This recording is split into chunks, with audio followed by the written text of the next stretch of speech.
How's it going? Welcome back to Rumble Overland. Today is a bit of a vlog style video because we are on the road from Wanaka up to Christchurch for a few days of doing some cool stuff to the Forester. While we're heading up there, we've got certification booked in on Monday. So there's going to be a few things happening between now and then. I've got a few things already done on the car, and I want to take you guys along for the ride.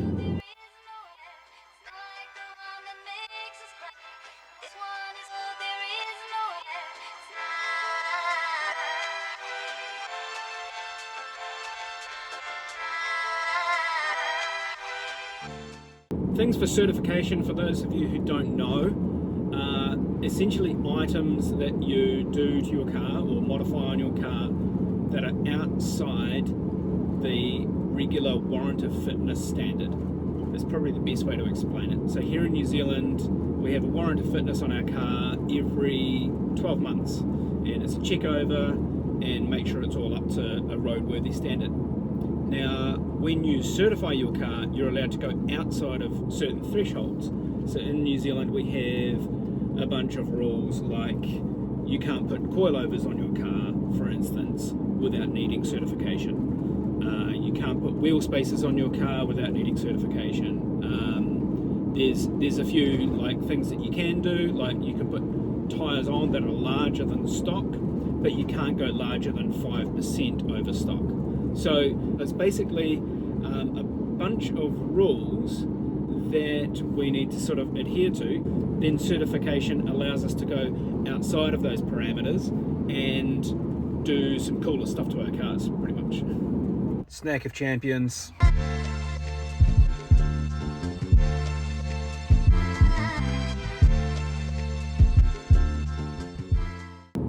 So talking about tyre size, that's probably the first thing I am going to get signed off, is we have two 35 by 70 by 16 inch tyres on the car. They're brand new, but I have the Hankook AT2 Xtremes, and so far they have been really nice, beautiful on the road. I haven't done a bunch of off-roading with them yet to really test that out, but going by the tread pattern and what they're designed to do, I think they're going to be a really good fit for what I need. So the next part on the car that I have now installed are the Bilstein B8 Terrasports. So they are a set of struts that provide lift via the strut itself. They're a longer strut, and they are designed to be used with the factory springs. I had them set up, and I got them basically on the car for two reasons. One, I needed new struts quite badly, and two, I was interested to see if I could lift the car without needing to do certification via the B8 Terrasports. It is possible. I did have the factory springs in there. The lift at the front is 1.5 inch on the SH Forester, and in the rear the lift is 1.25 inches. So it doesn't lift the rear as much as the front. I didn't love this setup. For anyone who's just driving around every day unloaded with no gear in the back, it's probably fine. But for me, who throws a rooftop tent on the car, throws a bunch of camping gear in the back quite regularly, it wasn't really going to work. So I popped in a set of standard height rear king springs. That got the lift perfectly where I wanted it. The standard height king springs are an HD spring, so they handle more weight very well, and natively they actually provide nearly an inch of additional lift when I've got no gear in the back. So you're essentially roughly sitting at about 1.5 inch in the front and probably about 2.25 inches in the rear. So I got some adjustable control arms because the rear positive camber was a thing. It was a real pain to try and iron out. I paid for quite a few alignments over and over again. My alignment guy's amazing, he did an awesome job, but just the way it was set up was not allowing us to get the alignment in spec. And I've got a set of 1 inch Subielift Oz rear subframe spacers in the car now, and it's just about in spec at maximum adjustment. And this is with the factory. I've gone back to the factory control arms, factory toe arms, because I kind of want to be able to replace stuff very easily and not have to worry about getting aftermarket gear or adjustable arms.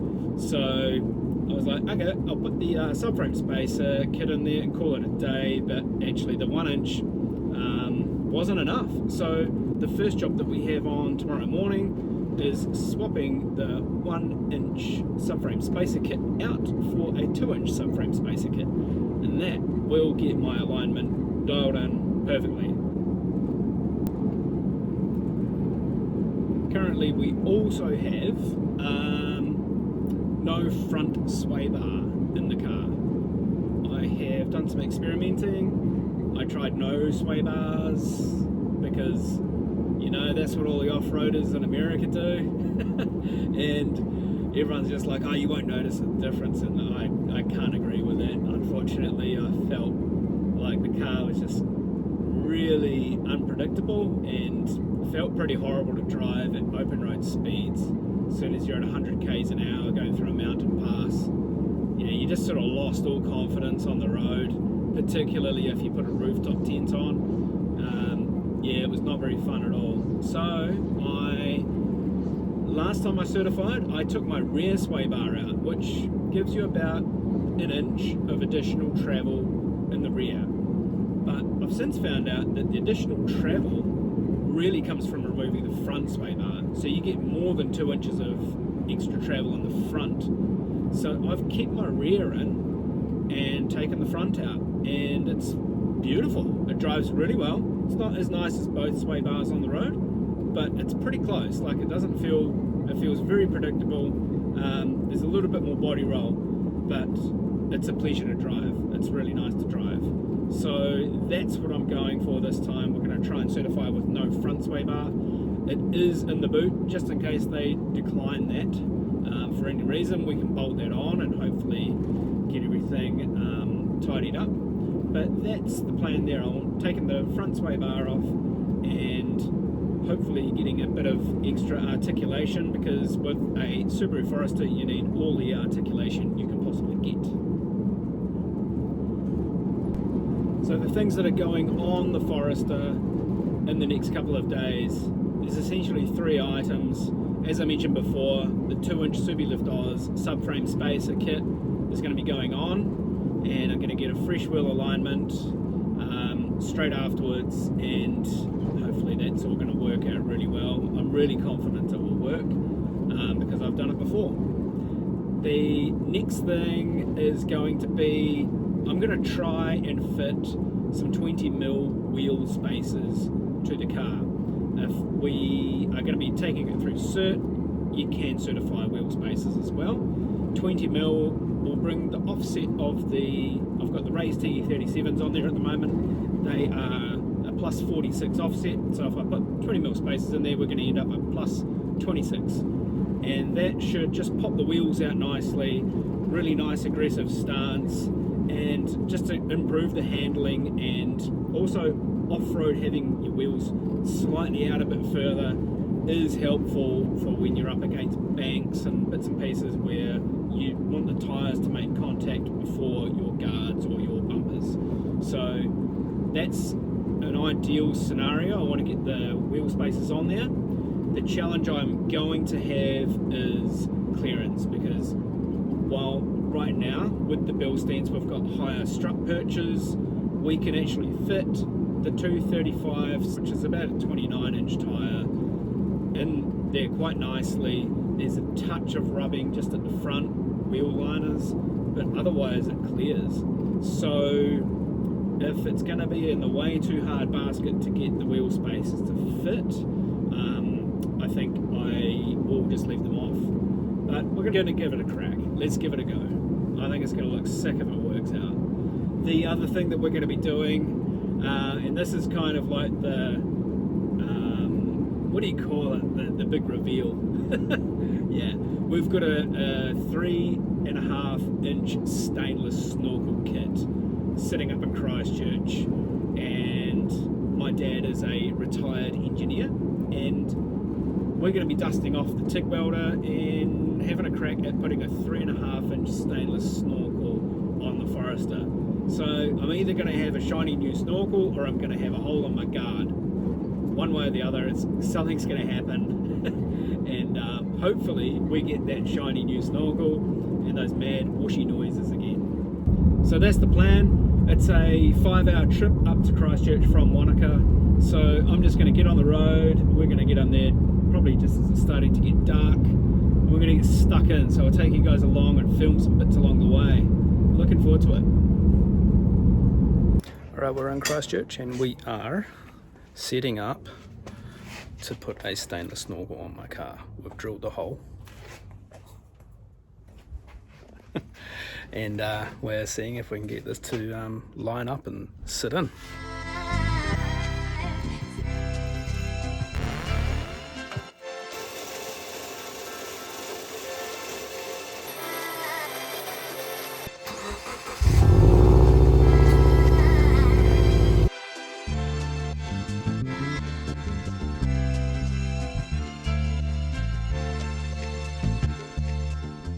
Alright, we are here guys. We are at Black Raven Automotive just north of Christchurch.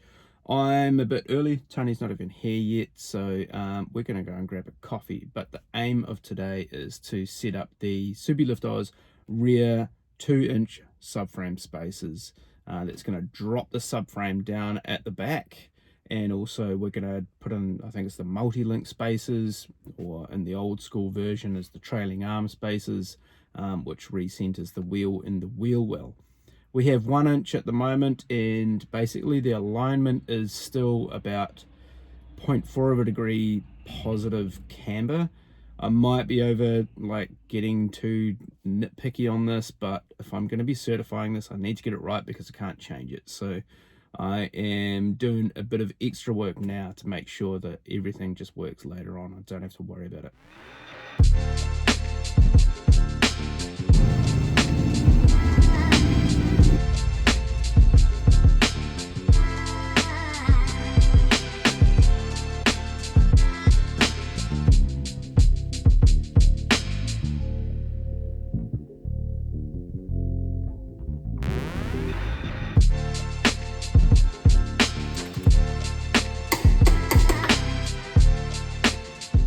So Tony's just checking over the Forester now, giving it a failed warrant of fitness sheet. So it's almost like a cheat sheet for Ian, who's going to be doing the cert on Monday, to run through.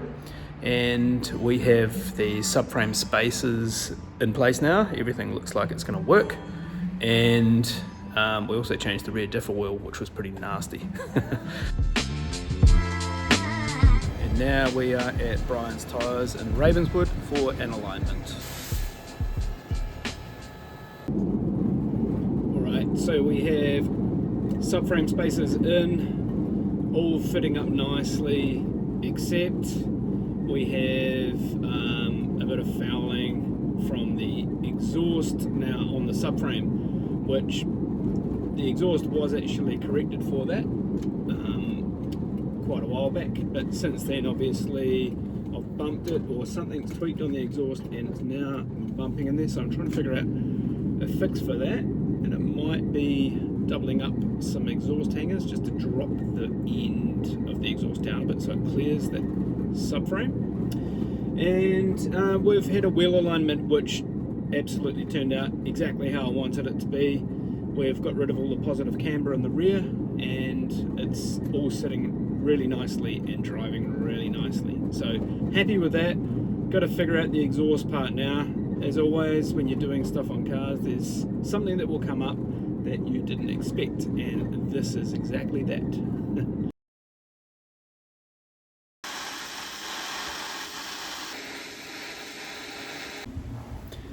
Alright, we've been busy at it. We have been piecing together the snorkel. We're hand cutting some pieces to get those curves just right. I think it's going to look pretty good. I didn't know how this was going to turn out, but honestly I think it will turn out pretty good. Let's show you the entry. This is the entry into the guard. as it stands here, we have a 45 3.5 inch, then it's about 50mm of straight, and then another 45 on the inside of the guard here, and then we have a reducer that goes inside the guard to a 3-inch pipe.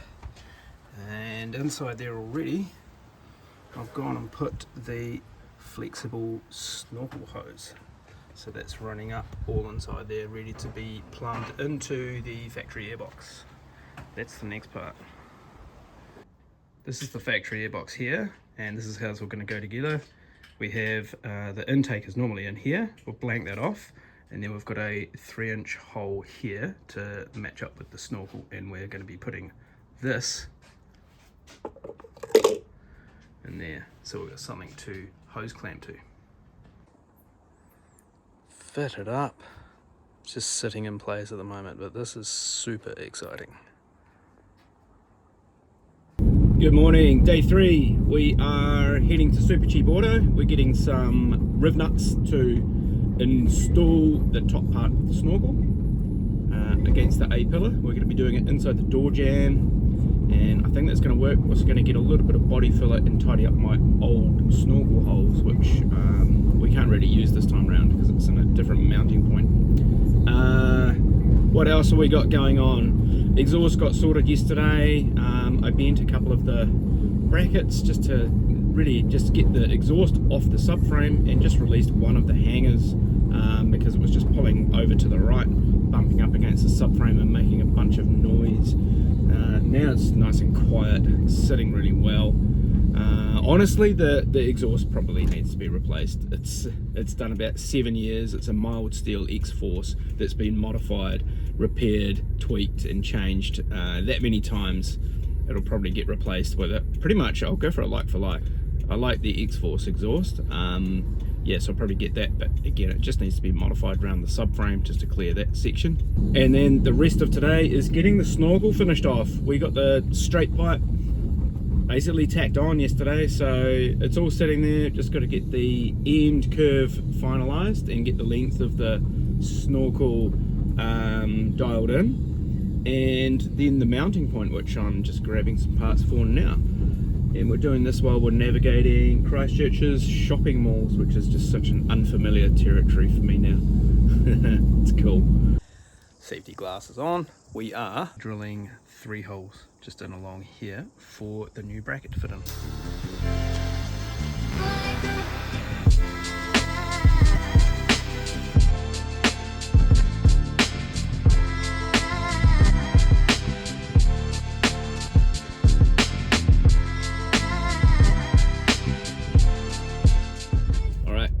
The morning of certification.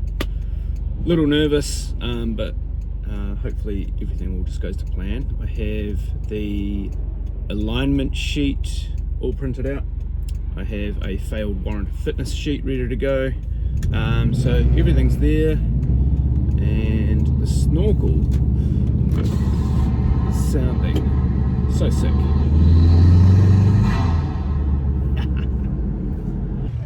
We're at the cert spot, waiting for Ian to arrive, and we'll be into it. Wish me luck.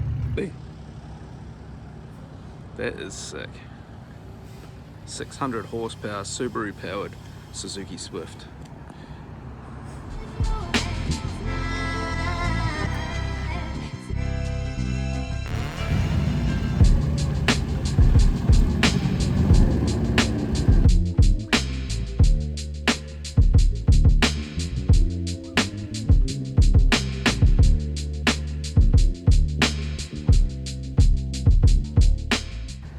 So we're still waiting, just waiting on the result. I just saw the Forester be driven up the road for its test drive. Fingers crossed it all goes well. Just been hanging out at the cafe next door, drinking all their coffee and working on my laptop while I'm waiting. So it's been a productive day, but now my eyes hurt, and keen to see if it's passed or not.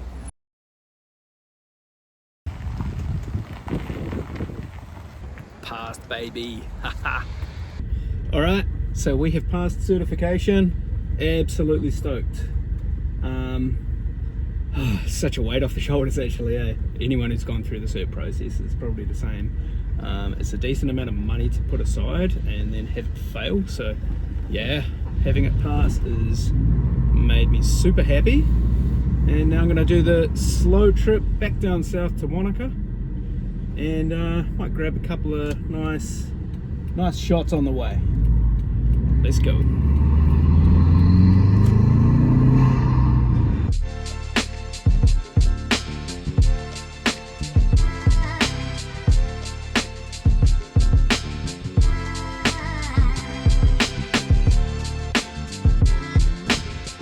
Just wanted to do a real quick shout out to all of the people who have passed on their knowledge and expertise to get the Forester to where it is today.